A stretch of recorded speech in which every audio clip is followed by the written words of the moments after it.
안녕하세요. 짠행복입니다. 오늘은 신도시 상가 투자가 위험한 이유에 대해 말씀드리려 합니다. 상가를 사면 상가집 간다고 우스갯소리가 있는데 실제로 대출받아 매수한 상가가 경매에 넘어가 빚을 지고 망하는 경우가 우리 주변에 너무나도 많습니다. 제가 지금부터 하는 이야기는 실제 일어난 사례입니다. 6억에서 6천으로 폭락, 유령 상가가 된 백옥 신도시, 신도시 환상의 붕괴인가. 백옥 신도시는 경기도 시흥시 백옥동에 건설한 신도시로 2020년 복합단지 개발을 통해 외국 기업의 국내 투자를 유치하는 경제자유구역으로 지정되어 대기업 해양연구센터가 들어서고 서울대학교 시흥 캠퍼스, 서울대병원 분원 유치 등 의료연구 클러스터와 글로벌 바이오 메가 클러스터 조성 등 투자 기대감이 높은 곳이었습니다. 시간이 흐르면서 이 호재들은 일부가 무산되고 건설 착공이 지연되면서 백옥 신도시의 계획들이 지연 또는 축소가 확정되어 투자자들이 앞다투어 발을 빼기 시작했고 결국 2025년 4월 백옥 신도시가 투자자들의 무덤이라는 상징적인 부동산 뉴스가 등장했습니다.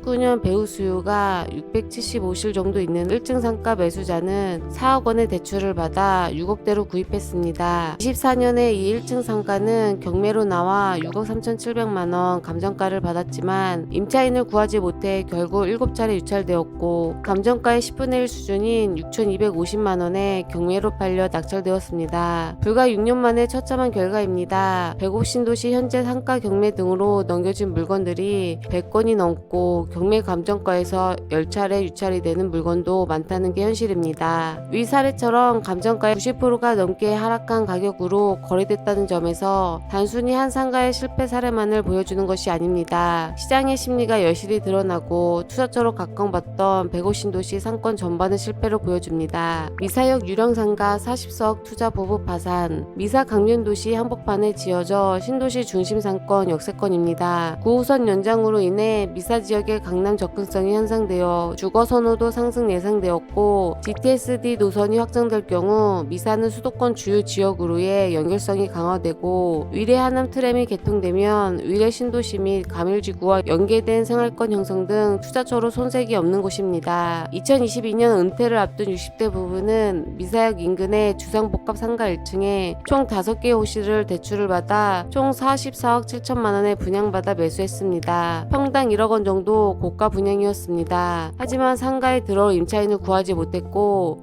월 1,700만 원의 대출 이자를 내지 못하는 감당하기 힘든 상황에 놓여져 결국 줄기찬 자금 압박으로 5개 상가들은 5차례 유찰 끝에 44억대 상가는 8억 7천만 원에 다른 사람에게 넘어갔습니다.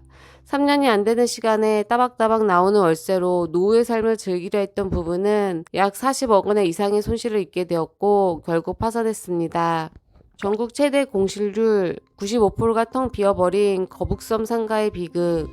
경기도 시흥시 정왕동 및 안산시 단원구 성곡동 일원에 걸쳐 진행된 대규모 개발 사업인 시와 멀티테크노밸리 사업으로 조성된 지역입니다. 첨단 산업과 벤처기업 유치, 연구개발 기능과 함께 주거, 상업, 관광 레저 기능이 복합된 미래형 도시로 목표로 추진되었고 성장 잠재력이 높은 지역으로 평가받았습니다.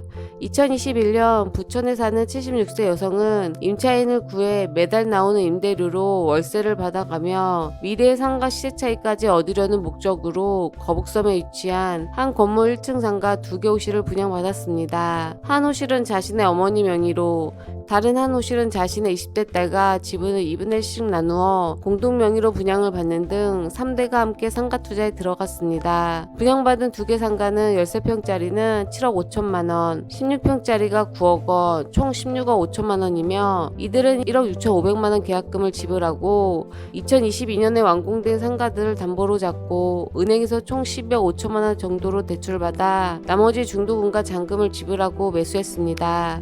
새 모녀가 매달 내야 하는 대출이자와 관리비는 약 600만 원입니다. 그러나 24년도 기준 16평짜리 1층 상가는 보증금 800만 원에 월세 80만 원 수준인데 임차인도 없거니와 임차인을 구해도 대출이자조차 감당하기 어려운 상황이 되었습니다.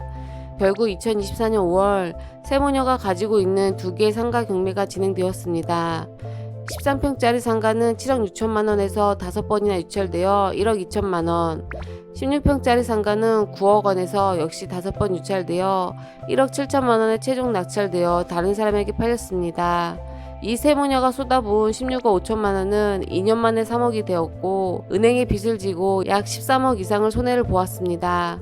40대인 저도 노후의 경제적 자립과 생활의 여유를 즐기기 위해 젊었을 때 고생해 모아놓은 돈을 은퇴 후 안정적이고 꾸준한 현금 흐름 확보할 수 있다는 생각으로 노후 준비의 중요한 축으로 상가 투자를 보고 있었습니다. 그중 젊은 신혼부부들이 많이 사는 신도시에 상가 투자 생각을 했었지요. 상가 투자는 일반적으로 물가 상승에 맞춰 조정할 수 있고 시간이 지날수록 실질 소득이 줄어드는 것을 막아주기에 좋은 포트폴리오 분산 투자처로 생각했던 시절이 있었어요. 하지만 현실 사례를 보고 생각이 완전히 바뀌었습니다. 상가 사면 상가집 간다는 말처럼 지금 신도시 상가 투자는 현실적으로 어렵고 쉽지 않은 상황에 놓여 있습니다. 신도시 상가가 망하는 이유는 이렇습니다. 첫 번째, 상가 과잉 공급입니다. 택지 개발 지구마다 지나치게 많은 상가가 공급이 되고 있습니다. 동탄 신도시 중에서도 18년도에 입주한 빌딩만 해도 지금 1, 2층 공실인 곳들은 7년 넘게 세입자를 못 찾고 있다는 곳이 많이 있습니다. 또한 실소유자인 배우 세대는 입주가 늦어지고 수요에 비해 공급이 많은 신도시 상권은 완전히 자리 잡기까지 7, 8년이 걸릴 수 있습니다. 두 번째는 공실 장기화입니다. 임차인 구하지 못하는 공실 폭탄에 높은 관리비와 대출 이자를 감당하지 못한 신도시의 수많은 상가들이 경매시장으로 나오고 있습니다. 부동산 시장 침체와 내수 경기 불황으로 임대 수요가 감소했고 높은 대출 금리로 수익률이 떨어져 상가 경매 시장 역시 저조합니다. 세 번째, 수요 한계입니다. 계획도시 특성상 인구가 더 늘어나기 어렵고 지하철 등 교통이 오히려 서울로 유출을 부추기고 온라인 소비 확산으로 인해 오프라인 상가 수요가 감소하고 있습니다. 최근 신도시 상가 시장에서는 투자자들이 기대했던 임대 수익과 달리 장기간 공실이 이어지고 대출 이자와 관리비 부담이 커지면서 경매나 파산에 이르는 사례가 잇따르고 있습니다. 실제로 백옥 신도시에서는 분양가 6억 원에 거래되던 상가가 6천만 원까지 하락하는 등 투자 손실이 현실로 드러나고 있어요. 신도시 상가 투자는 결코 손쉽게 수익을 올릴 수 있는 길이 아닙니다. 상권이 충분히 형성되지 않았거나 개발이 지연될 경우 공실 리스크가 커지고 대출을 과도하게 활용하거나 입지 분석이 부족하면 손실 규모가 더욱 커질 수 있습니다. 이처럼 신도시 상가에는 다양한 위험이 내재해 있으므로 반드시 시장 상황과 리스크를 면밀히 점검해야 합니다. 충분한 사전조사와 전문가의 조언을 바탕으로 아주 신중하게 접근하는 것이 여러분의 소중한 자산을 지키는 길임을 강조합니다. 우리는 다시 희망의 불씨를 켤 것이다. 구독, 좋아요, 알림 설정 감사드립니다.